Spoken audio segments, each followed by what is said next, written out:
বিয়ে খাওয়ার মাঝখানে খবর এসেছে বর পালিয়ে গেছে, চারিদিকে তুলখালাম কাণ্ড।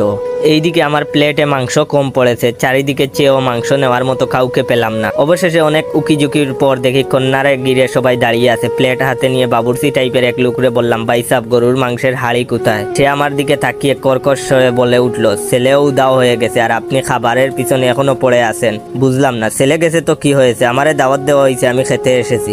এইদিকে কন্যা চিৎকার করে বলছে, আমি বিয়ে না করে উঠবো না, এক্ষুনি আমাকে বিয়ে দিয়ে দিতে হবে। আমিও প্লেট হাতে নিয়ে বললাম, হক কথা, বরাবর কন্যা সাজা ভালো লাগে না, আজই বিয়ে হওয়া উচিত। দেখলাম 2-3 জন সহমত জানিয়ে মাথা নাড়া দিল। কন্যা আবার বলে উঠলো, এই মুহূর্তে আমার বিয়ে না হলে আমি গলায় দড়ি দিব। আমি মুরগির রানে কামড় দিয়ে বললাম, দেয়াই উচিত, এভাবে অপমান মেনে নেওয়া যায় না। এবারও কয়েকজন পাবলিক মাথা নেড়ে বলল, ঠিক ঠিক। কন্যা কাঁদো কাঁদো সরে বলল, আব্বা আমি কিন্তু এক কথা 2বার বলবো না, তাড়াতাড়ি ব্যবস্থা করেন, নয়তো অঘটন হয়ে যাবে। মাংস শেষ, হাড্ডিতে কামড় দিয়ে বললাম, দ্রুত ব্যবস্থা না হলে ভাঙচুর হবে। এবার সবাই মিলে আমার দিকে ঘুরে তাকালো। কন্যার বাপ আমার হাত ধরে বলল, করো কি? আমি বললাম, কিছু করি না। মাংসের হাড়িটা কোথায় বলতে পারবেন? সে টাইট করে হাত চেপে বলল, টাকা 2 লাখ দিব, ব্যবসা করবা আর এক্ষুনি আমার মেয়েকে বিয়ে করবা।